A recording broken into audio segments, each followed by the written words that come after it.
MetalGar is back in town, and this time it is in purple and blue, which means it is still just as fast as it used to be.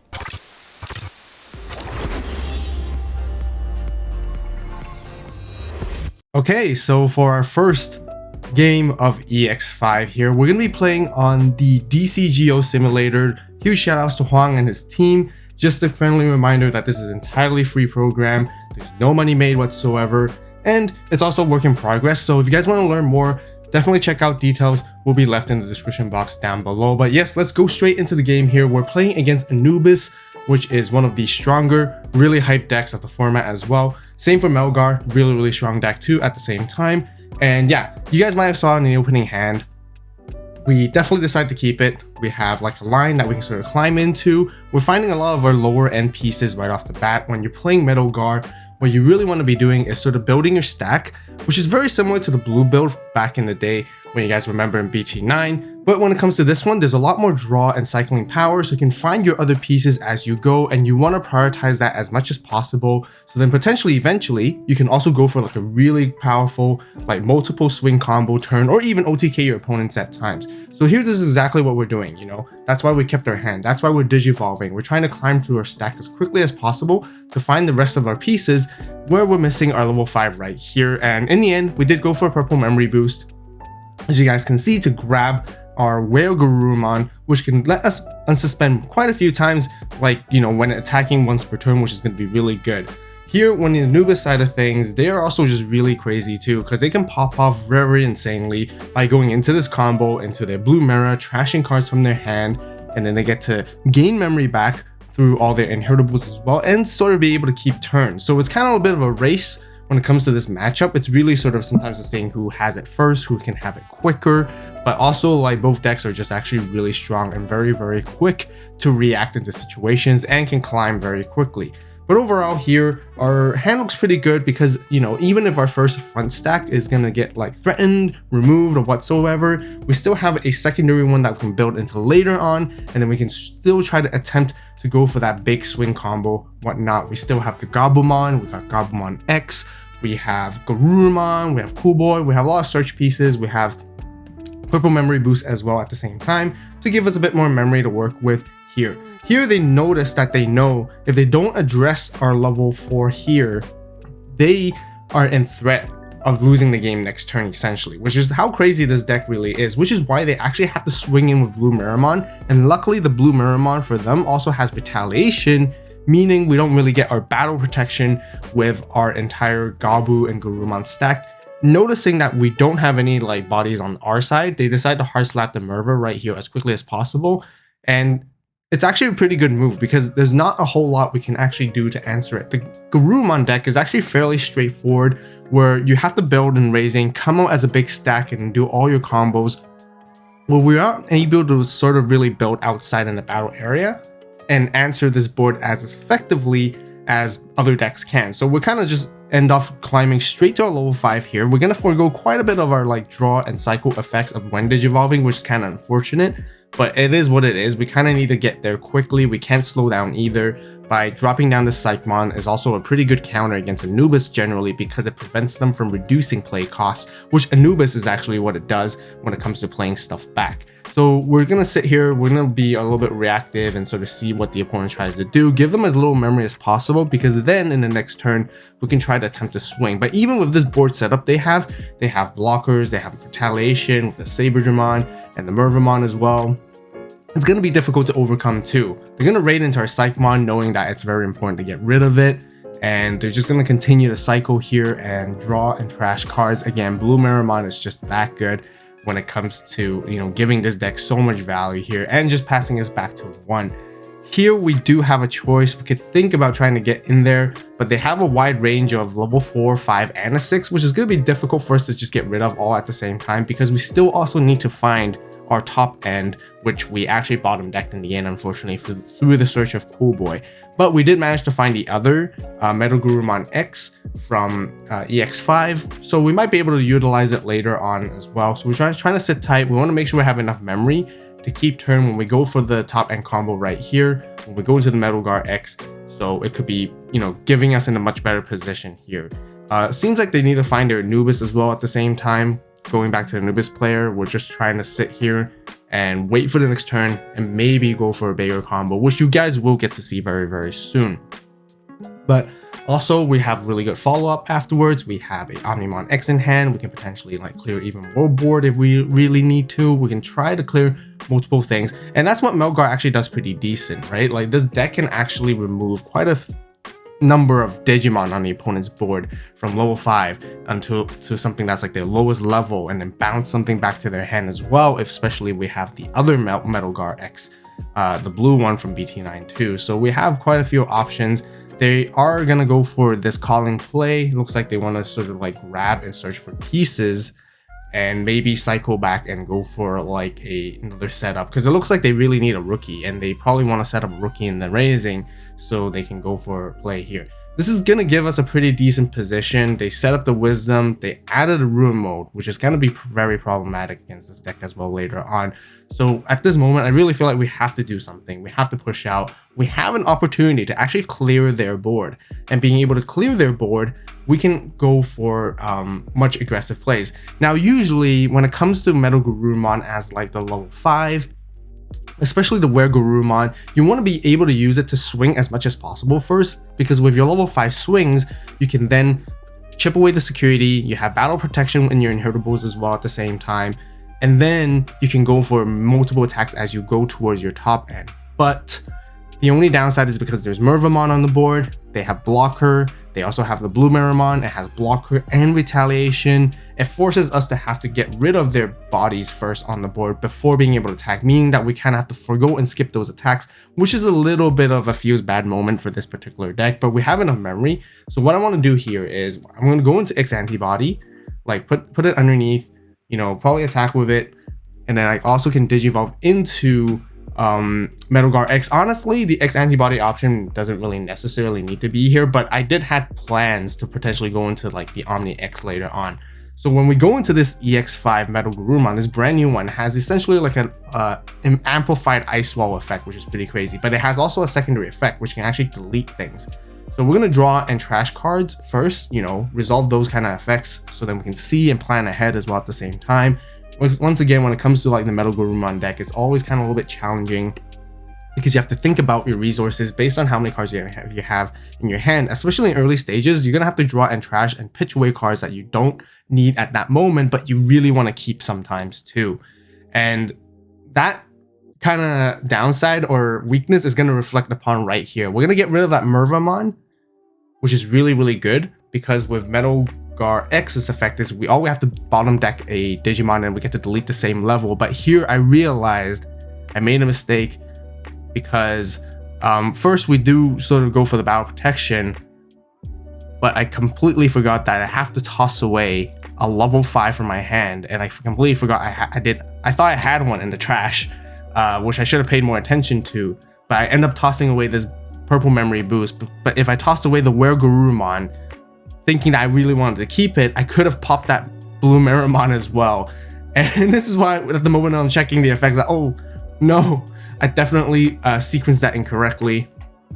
So just so you guys know, definitely misplay there a little bit, because we're in a much better position, because I was thinking of after clearing their board, I can give them as little memory as possible to work with, and all they have is a rookie and a training card. They can still pop off and get there if they really want to, but at least I would have given them much fewer resources. So this moment was when I realized, oh no, I still really need to get rid of that blue Meramon, because I know they're going to get into Anubis later on. I feel like they're going to have it the next turn. So we end up going for this more slightly awkward play. We have to go into this Omni X just to bottom deck it, when honestly we could have really just popped it by tossing that WereGarurumon we have in our hand. I really just wanted to greed and keep it because I was like, okay, yeah, if I build a second stack, I have another full line ready to go. But you know, that's the downside sometimes, and that's the learning when it comes to playing this deck too. But it's not too bad. We still get to trash their security, you know, put them down to 1. You know, we're quite healthy on our end. If they let this Omnimon live to the next turn, then, you know, or if they don't set up like a board to defend themselves, then we're pretty much chilling and we're in a pretty good position either. But once again, really talking about Anubis again, you guys can see how crazy it is. You know, just with the training, they go into level 4 for free. Even if they're at 1 memory, they probably go into their blue Meramon combo again.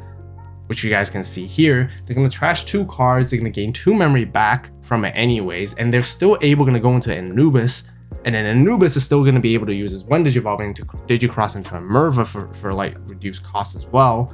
And then they're going to be able to set up like a really big board, but they pass us a little bit more memory to work with on that hand in regard. And I guess that's kind of like sometimes with the downside, like, you know, in the situation where you're able to race very quickly against Anubismon, MetalGar is actually really, really good because then, you know, they're not able to do anything and you can actually potentially be even faster than they can. But it's very piece reliant. You got to be able to be like very lucky and get the God stack overall too. But here, as you guys can see, they're going to go into Anubis. They're definitely going to be crossing into a Merva, you know, by tossing away 3 cards from their hand, reducing like a total of 6 costs on the Merva, Digicross to reduce another 3, making effectively Mervamon a 2 cost just to play bodies out with Merva afterwards as well, and then gain memory back, which probably would put us back to like less than 2 memory essentially. And that's really crazy. I think they're just trying to decide how they want to play this right here.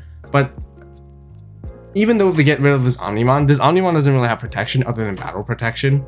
But at least, you know, we're thinking like, okay, we have like another line we can go up. We have the Rookie, we have Gabu X, and then now we have the, you know, Garuru X as well, and then we can go into Weregar later on, and we should still be okay. We have 5 security. We should be able to buy ourselves enough time for the turn to go for a second stack if we need to. But yeah, there's quite a, you know, this game's prolonging a little bit, I think, just because how crazy the board that they can make with Anubis and Merva. Now they just got like 4 bodies, you know, Saberdramon's retaliation blocker, Mervamon's a blocker herself. So yeah, and we only have 1 memory to work with anyway, so it's not a whole lot, which is definitely really, really tricky. Here, we do have to force them to do something.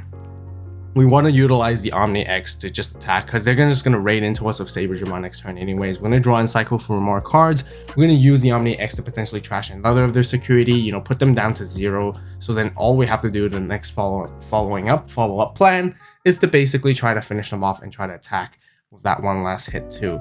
So here, I see that we found ourselves a Nidhogg. Well, we have a Nidhogg, but we also found ourselves a Psychmon, which can be really good because Psychmon, again, really good counter, which slows down Anubis, which buys you like a turn, which is kind of neat. So we toss away the Nidhogg, and then we can just give them as little memory as possible.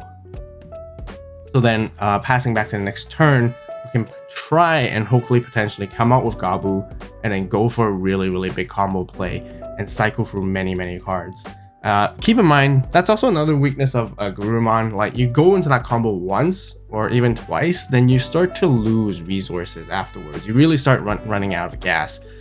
They do have to block with the Saberdramon regardless. They definitely want to do that just because, you know, we're attacking for game 2. So then we slap in the Psychmon. We don't want them to play more bodies because they really can easily do that. You know, all they have to do is have a second Merva in hand, or even have another one at trash in the beginning.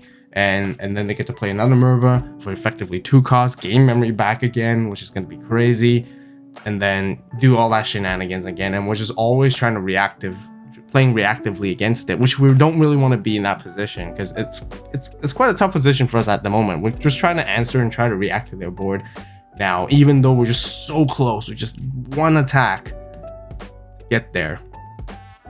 But here, you know, being able to play that Goblimon, they pop our Psychmon, they get to gain the memory back with all these effects again, and keep their turn. They can choose to swing at us as well to do some chip damage, but here they go into Ruin mode, which we saw that they got, like, searched into it earlier on.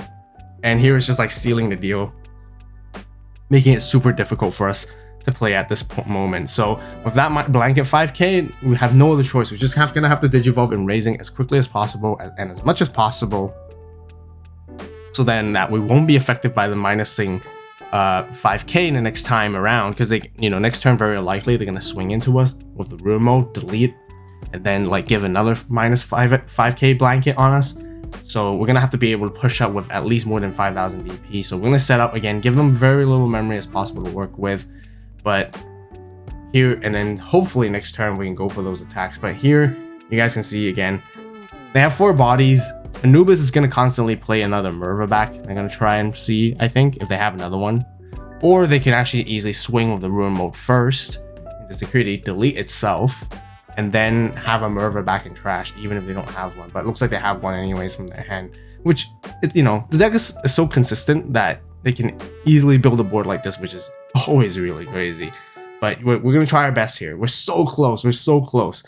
I think having like a different sequence of cards earlier on could have helped us a little bit.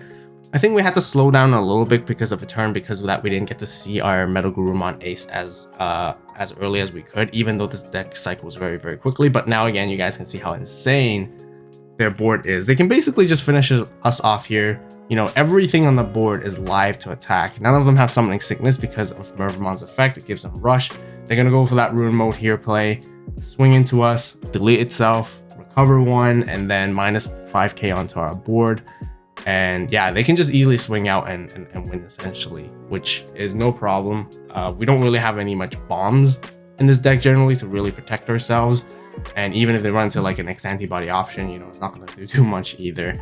And yeah, but instead of swinging for game, it looks like they chose going for the BM here.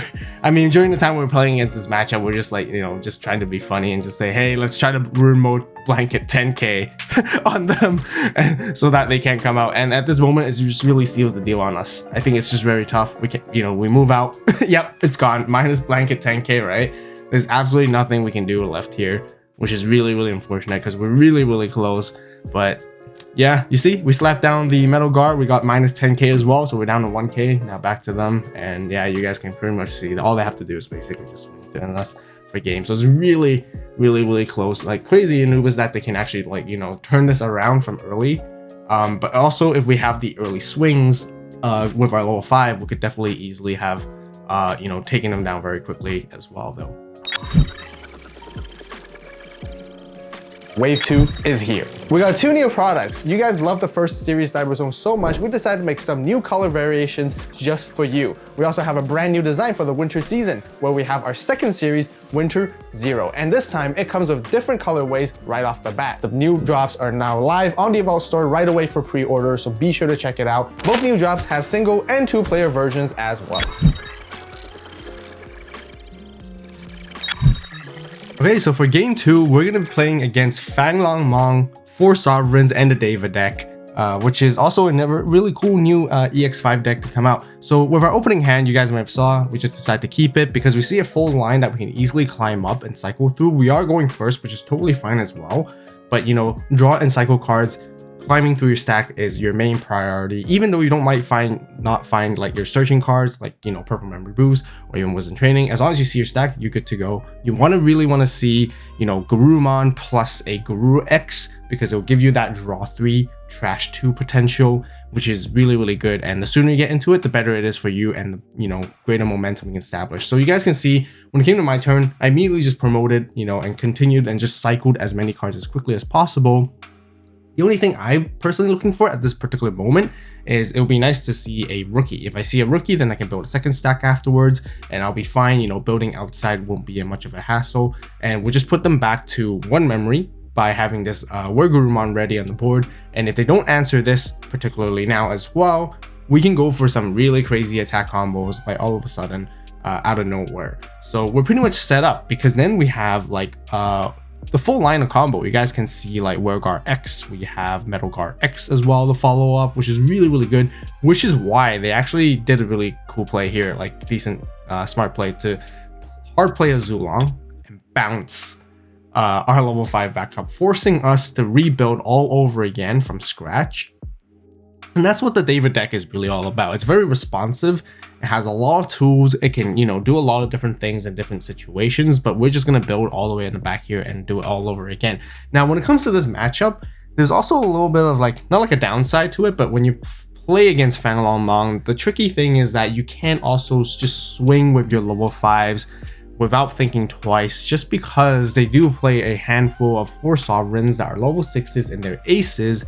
So you have to respect their board as soon as you see a level 5 present on their side. So this is a very good example. They have a black level 5 right here, the Sindorumon, and you know, it would be nice as the Metal Guard player here, I would like to really want to just swing and attack right off the bat there, but I can't, because then I realize like if I do, if I run into another Zulong and they get to Blast Ace Digivolve on us, you know, then we're going to lose our stack all over again. And we don't want to lose that much momentum at this point. You know, losing the first stack was okay. Losing the second stack isn't not so great anymore. You know, we already cycled through so many pieces and this deck goes fast when it comes to cycling. So we have to find a way to deal with this board at this moment.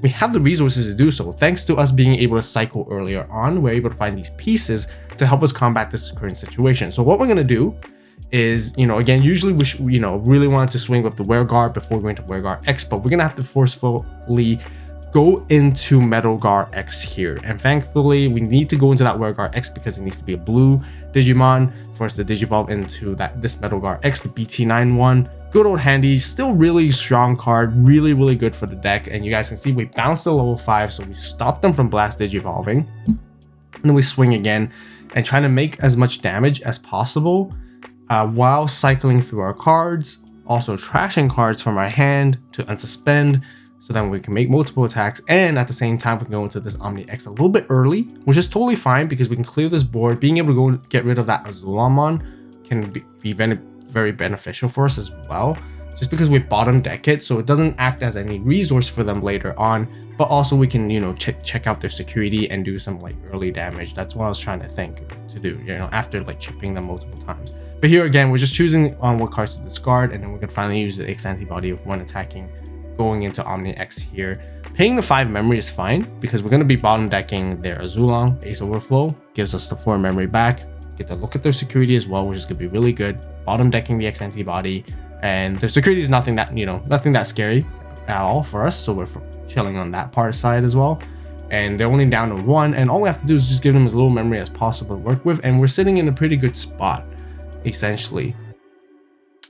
Keep in mind, like, if they ever do have like Fanlongmong and the whole option, all that, you know, they can go very crazy because they do have, you know, you can see they're racking up resources in their trash fairly quickly too at the same time.